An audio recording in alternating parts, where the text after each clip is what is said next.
Erev Yom HaZikaron, un peu partout en Israël, les Israéliens essayent de remémorer le souvenir des personnes chères qui sont tombées, qui leur manquent aujourd'hui. Et ici, à Kiryat Arba, spécialement, ce jour-là prend une dimension particulière parce que Ira Avot, Kiryat Arba, Hebron, a aussi été très souvent Ira Damim, la ville du sang, la ville des attentats et du sang juif qui a coulé. Et vous savez que dans le hit parade de l'horreur, il y a deux événements qui ont coûté la vie à beaucoup de personnes. Le premier, c'est bien sûr le pogrom de 1929. 67 ou 69 juifs ont été assassinés. Et en deuxième position, nous avons le pigoua, l'attentat de Tzir HaMitpalelim. Tzir HaMitpalelim, c'est ce sentier, ce chemin qui relie Kiryat Arba à Hebron, et qui a été le théâtre d'un attentat particulièrement sanglant le 15 novembre 2002. Erev Shabbat Vayetze. Et pour évoquer cet attentat, je voudrais parler d'abord d'une initiative d'un homme de Hebron, d'origine française, un ami à nous, Yitzhak Bouanish, Hashem Yikom Damo. Dans les années 90, Yitzhak Bouanish a été nommé Menel Machleket Bitachon, responsable donc du département de la sécurité du Yishuv de Kiryat Arba, de la ville de Kiryat Arba. Et si vous avez le souvenir, les années 2000 ont été des années chargées d'attentats. Énormément d'attentats il y a eu, un peu partout en Israël, et bien sûr que la région de Kiryat Arba a eu droit aussi à sa part. Et Yitzhak Bouanish a pris une initiative. Il a pris une initiative de former à l'intérieur du Yishuv de ce qu'on va appeler plus tard Tzivte Konenut, une équipe d'intervention. Il a recruté parmi les habitants de Kiryat Arba des gens qui ont servi durant leur service militaire dans des unités combattantes, et il a commencé à entraîner une vingtaine de personnes. Et il nous a bien précisé que notre but, c'était de préparer le terrain à l'armée. Quel est le grand cauchemar des personnes qui s'occupent de sécurité dans les Yishuvim, dans les villages de Judée-Samarie? C'est de voir des terroristes réussir à pénétrer à l'intérieur du village et prendre en otage, Dieu préserve, des civils, des familles qui habitent ici même. Et Yitzhak a fait la réflexion suivante. Il avait dit, bien que les Yishuvim, les villages de Judée-Samarie, sont protégés par l'armée, les soldats qui viennent ici pour veiller à la sécurité du village, dans l'écrasante majorité des cas, ne sont pas des soldats qui habitent ici, car ils viennent d'un peu partout dans le pays.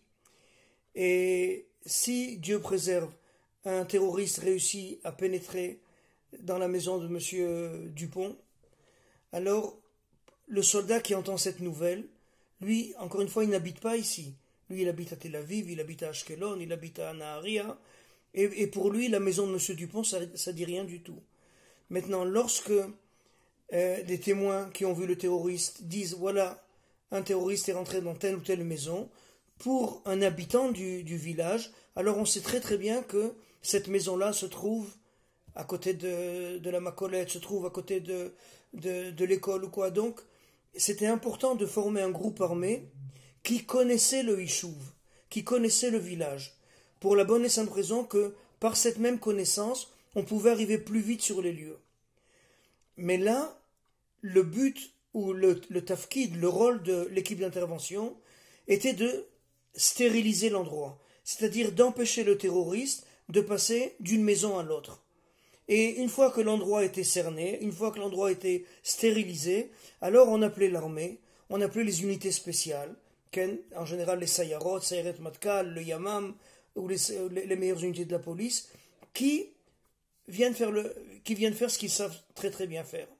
Et c'était le but original, des Tsevet Konenut, des équipes d'intervention. Et je crois que la première équipe que Yitzhak a créée, c'était en 96.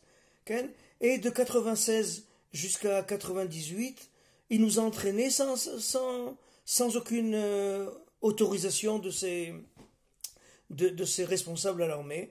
Et un beau jour, il a invité un haut gradé de l'armée et il a dit, regarde, j'ai mené un projet pilote. Je voudrais que tu me dises qu'est-ce que tu en penses.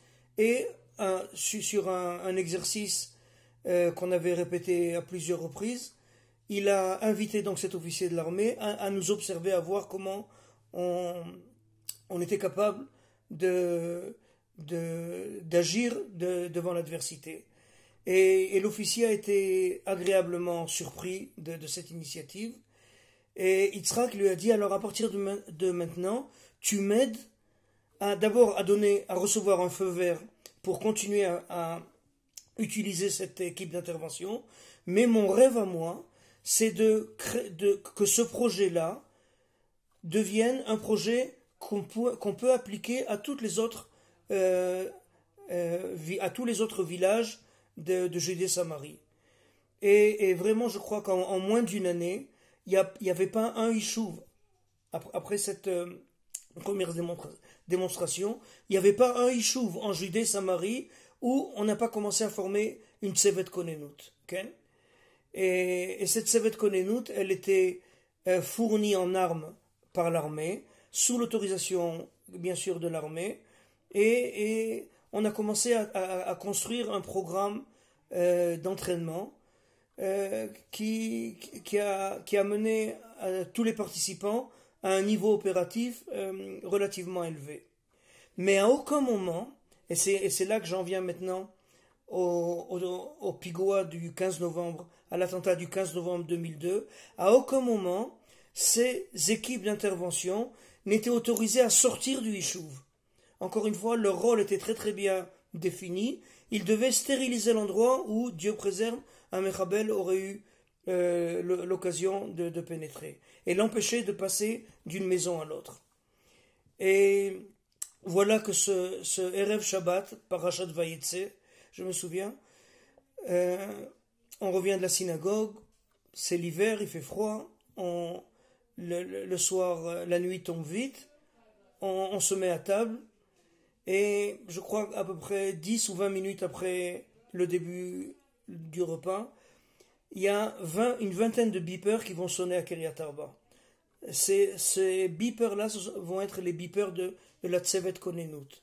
Et le moquette de Kiryat Arba nous dit, le centre de sécurité de Kiryat Arba nous dit, on a entendu des tirs du côté du tir à Mitpalelim. Tous les combattants sont priés de se rendre à la porte sud de Kiryat Arba. Cette même porte sud qui nous donne accès à ce tir à Mitpalelim, à ce chemin qui nous mène à Hebron. Et comme tout le monde, ayant reçu ce beeper-là, je prends le matériel nécessaire, c'est-à-dire mon gilet pare-balles et mon Uzi, et j'essaye de me rendre le plus vite possible à Kiryat Arba, à la porte sud. Et à ce moment-là, dès qu'on arrive à la porte sud, on nous tire dessus. Okay? Je ne vais pas raconter aujourd'hui le combat, je pense que ça n'a pas un intérêt spécial, mais je veux juste dire que c'était un combat particulier, en ce sens que pour la première fois, des civils et des militaires ont combattu côte à côte pour essayer de neutraliser les terroristes. Vous savez, très souvent dans les guerres, il y a ce qu'on appelle des doutes. Okay? Ça veut dire que nos forces tirent sur d'autres Israéliens. Et en général, quand on a l'habitude de s'entraîner ou de combattre avec une unité, alors on a certaines habitudes qui sont propres à cette unité même. Et très souvent, des soldats vont vous dire, quand il y a par exemple un grand exercice dans le salle, ils vont vous dire, ouais, si c'est un exercice qui qui mêle et une unité de Golan et une unité de Sanchanim, alors chacun va dire mais ils sont fous, on n'a pas l'habitude de faire comme ça, on doit attendre et tout. Chacun, encore une fois, il a ses habitudes de combat. Et c'est normal et il faut être prudent. Mais cette fois-ci, la différence, elle était de taille. On avait des soldats qui étaient en sadir, c'est-à-dire des soldats qui étaient en service obligatoire, en service militaire des appelés, okay? Et nous, on était des civils et on était plus âgés qu'eux. Donc, il y a eu ici d'abord deux générations différentes qui ont dû travailler ensemble. Et encore une fois, deux manières de travailler qui étaient relativement différentes. Et pour donner un exemple facile à comprendre, on retrouve aussi cet exemple lorsqu'il y a des gens en Milouim et des gens en Sadir qui doivent combattre ensemble. D'une manière générale, les Milouimnikim travaillent beaucoup plus lentement, de manière beaucoup plus réfléchie. Okay? Et les appelés, vu leur âge, vu leur enthousiasme, ont tendance des fois à prendre peut-être des risques inutiles. Peut-être, encore une fois, ça a un rapport avec l'enthousiasme de leur âge. Mais cette fois-ci, on a eu quelque chose de complètement différent. Dès qu'on est arrivé sur place, on a vu des soldats complètement démoralisés. À notre arrivée à la porte sud, un terroriste a commencé à tirer sur nous. Un des combattants de notre équipe d'intervention travaillait, c'était son travail à lui, travaillait aussi au département de sécurité de Kiryat Arba, et dans la journée, il patrouillait avec une Jeep, et sur cette Jeep, il y avait un fusil mitrailleur, pour ceux qui connaissent, un MAG. Et lui, il a compris, et nous, on était avec des Uzis, ce sont c'est une arme individuelle, aujourd'hui, qui est très peu utilisée. Et lui, il a compris qu'avec le Uzi, on avait peu de chances d'atteindre le terroriste. Il a dit, Chevre, attendez-moi. Il est retourné en arrière. Il a démonté le mag de sa Jeep. Et il est revenu sur notre ligne. Il s'est allongé. Et avec le mag, il a fait un travail extraordinaire.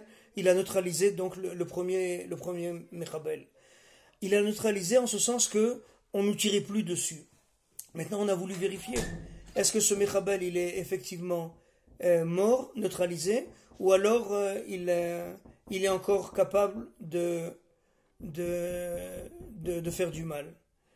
Et on a commencé à faire ce qu'on appelle en hébreu un higouf. C'est-à-dire on a contourné les lieux vers la droite en espérant le surprendre et avoir une idée plus nette de ce qui se passe de son côté. Et en faisant ce contournement vers la droite, on est rentré dans une simta, dans une ruelle, et cette simta, elle va devenir célèbre. Alors au début, les premiers temps après l'attentat, les journalistes vont l'appeler Simtat Amavet, la ruelle de la mort. Mais très très vite, Va'adat HaNoar, le comité de la jeunesse de Kiryat Arba, va débaptiser ce mauvais nom et va l'appeler Simtat HaGvura. Et aujourd'hui, pratiquement tous les jeunes qui viennent visiter Kiryat Arba, ils ont droit à venir voir cette fameuse Simtat HaGvura. Et dans cette Simtat HaGvura va se dérouler un combat qui va durer plus de 3 heures. C'est extraordinaire comment 3 terroristes vont réussir 3 heures durant à tenir tête à une vingtaine de combattants et à des forces de Tzal qui vont venir un peu plus tard. Maintenant, une des raisons pour lesquelles le combat a été tellement long, c'est que dès le début du combat, les officiers vont être touchés les premiers. Alors le premier, ça va être Yitzhak Bouanish, ce même Yitzhak qui a fondé les Tzivtei Konenut. Vraiment, dans les premières minutes du combat, dès qu'il lui aussi a reçu le beeper, il n'a pas attendu que les forces arrivent, que tout le monde arrive. Il a commencé à avancer.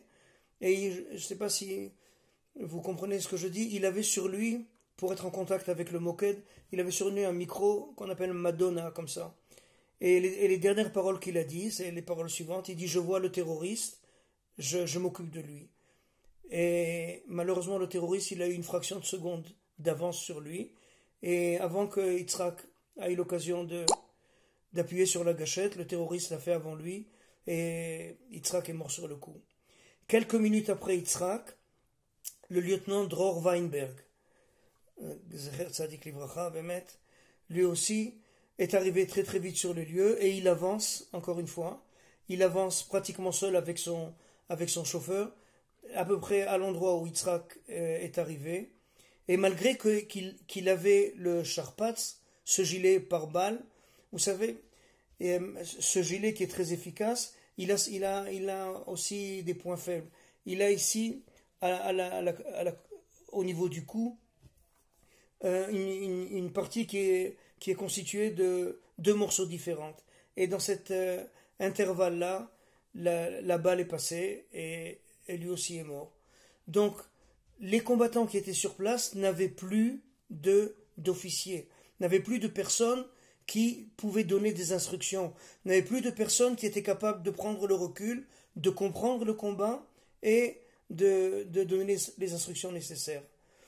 Quelque temps plus tard, donc, il va avoir de longues minutes de désarroi, en ce sens que les combattants n'ont pas de personne qui est capable de les diriger, de les orienter dans leur combat. Et ces longues minutes vont s'arrêter lorsque va arriver Eliyahu Livman. Aujourd'hui, Baruch Hashem, Eliyahu, c'est le maire de Kiryat Arba. Et il faut savoir que Eliyahu, c'est un Gibor Milchama. Et Eliyahu arrive sur place, il voit ce désarroi, il voit ces soldats, ces jeunes soldats qui pleurent, il pose la question, il dit: pourquoi vous pleurez? Et les soldats lui disent: tu vois cette simta? Tu vois cette ruelle-là? Chaque personne qui rentre, elle ne revient pas. Et je me rappelle très très bien, Eliyahu il se retourne vers nous et il nous dit: Mil Hashem Elai, exactement comme Matityahu lors de la fête de Hanouka. Mil Hashem Elai. Il y a donc une dizaine de combattants qui vont se ranger derrière lui et qui vont rentrer avec lui dans la Simta. Okay? Et là, on va voir le carnage. On va voir que durant les premières minutes du combat, les premières victimes vont être des soldats de Tsahal. Ces soldats de Tsahal qui ont, durant tout ce vendredi soir, ont assuré la sécurité du Tzir Mitpalelim, et en voyant les derniers fidèles rentrer à Kiryat Arba, ils ont cru que leur mishmeret, que leur tour de garde était terminé.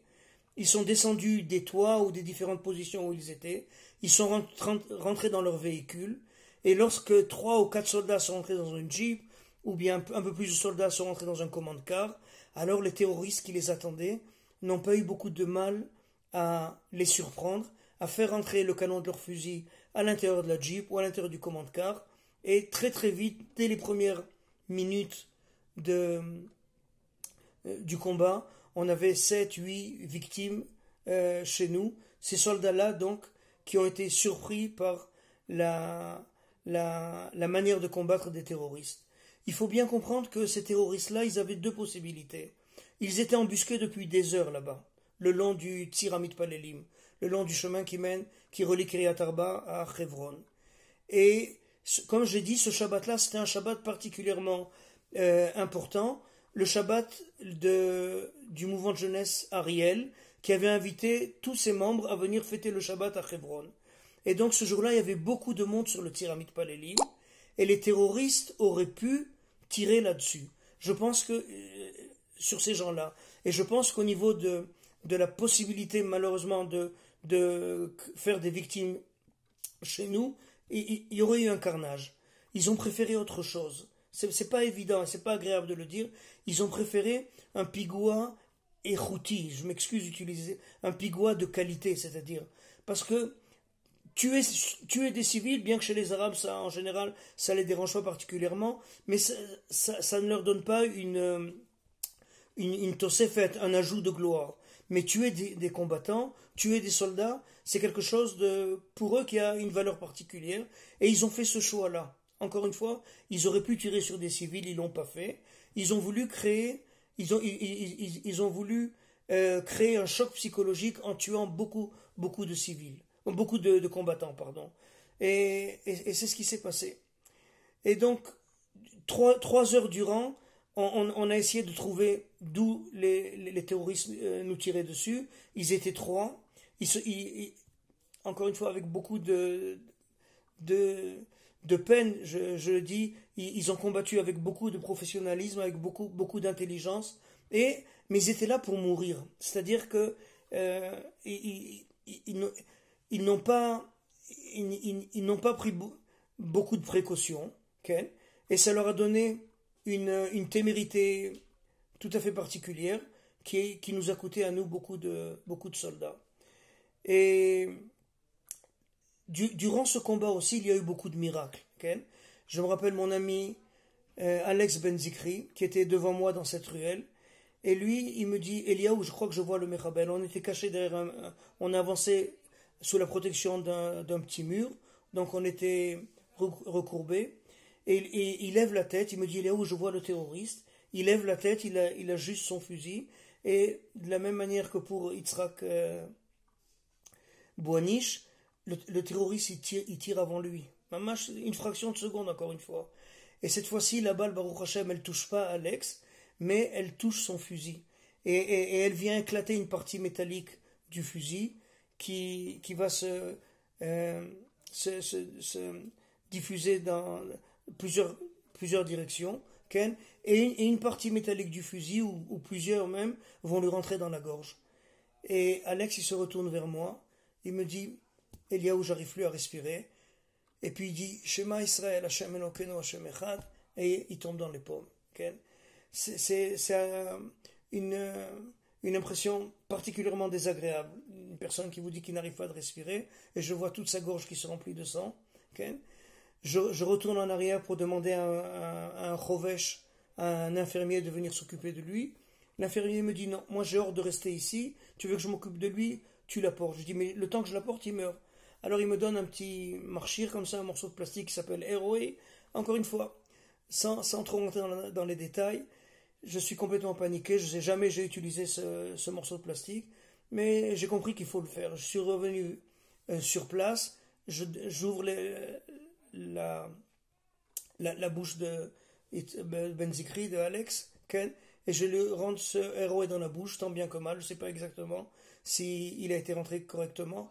En tout cas, une fois qu'il a ce Héroé, il arrive de nouveau à faire entrer de l'air dans sa cage thoracique, et je le ramène en arrière,